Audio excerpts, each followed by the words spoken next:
Okay, so the missus wanted to watch something, and usually when that sentence lands, I brace myself.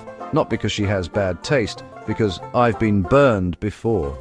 DC's Legends of Tomorrow was a slog that mistook self-awareness for charm.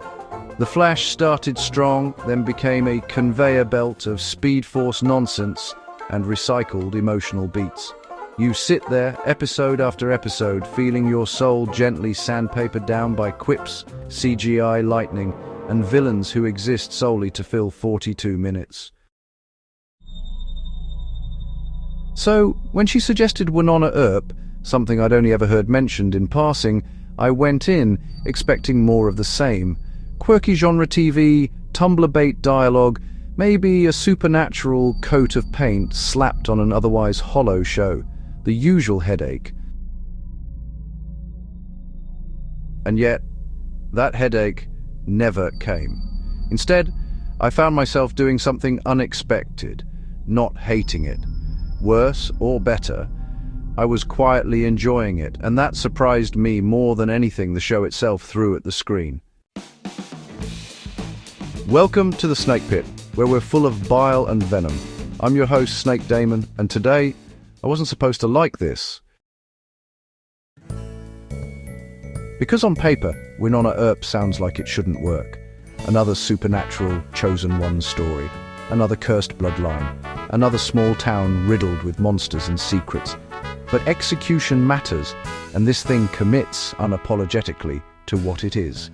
On her 27th birthday, Wynonna Earp, descendant of Wyatt Earp, inherits a curse and a responsibility. Send revenants, resurrected outlaws her ancestor killed, back to hell using the magically judgmental revolver Peacemaker. It's a pulpy hook, and the show leans into it.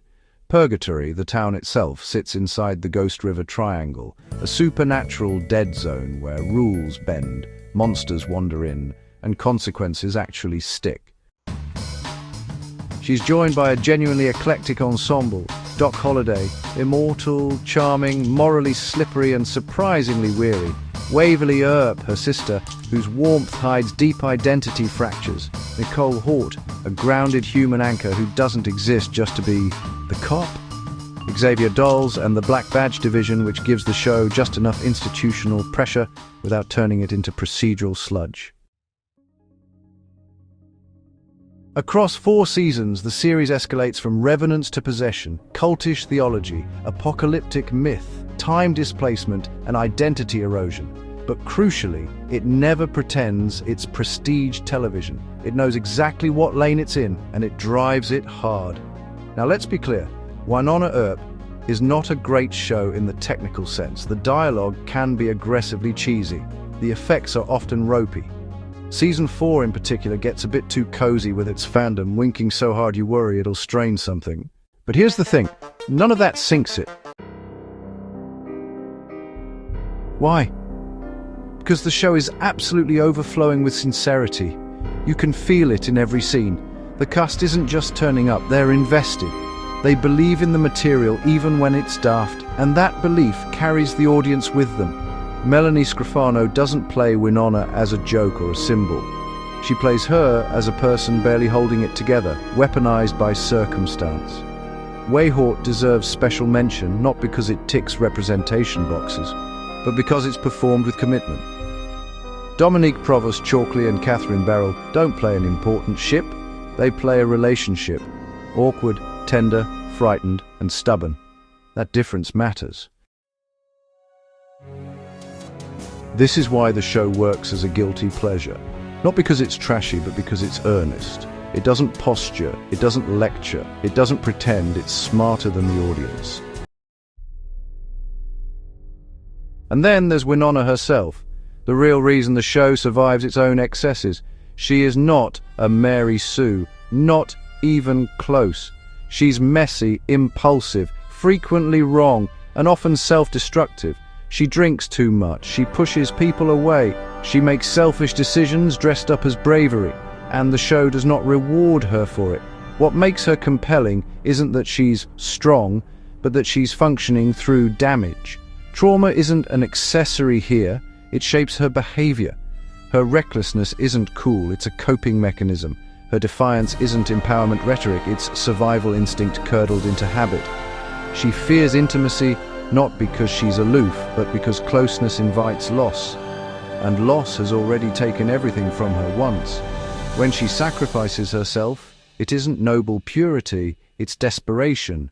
She'd rather burn than watch someone else suffer on her behalf. That's why the character works. Her flaws aren't there to be overcome in a neat arc. They're managed, lived with, stumbled over. Growth is uneven. Progress comes with relapses. The show allows her to be contradictory, selfish and self-sacrificing, crude and emotionally perceptive, reckless and protective.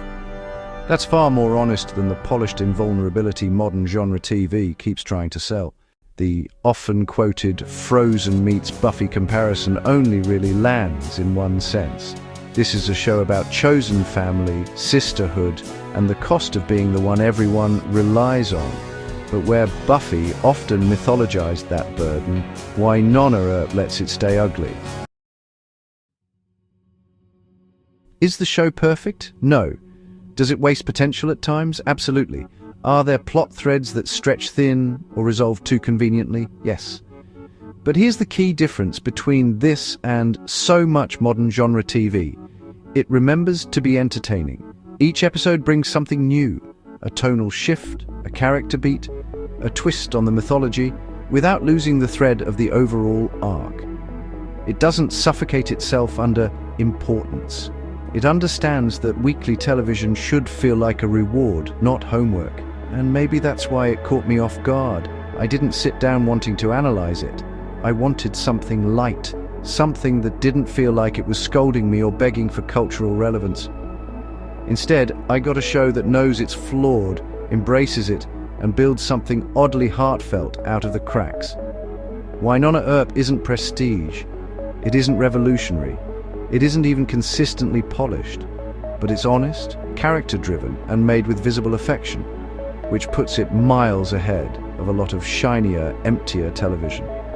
If you want something fun without being brainless, flawed without being cynical, and supernatural without pretending it reinvented the genre, stick with it. Give it time. Let it settle.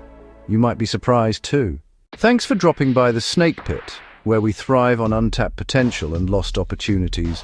Don't forget to subscribe and hit that bell, like the video and leave your opinions in the comments, where naturally, I won't read them. Until next time, stay venomous.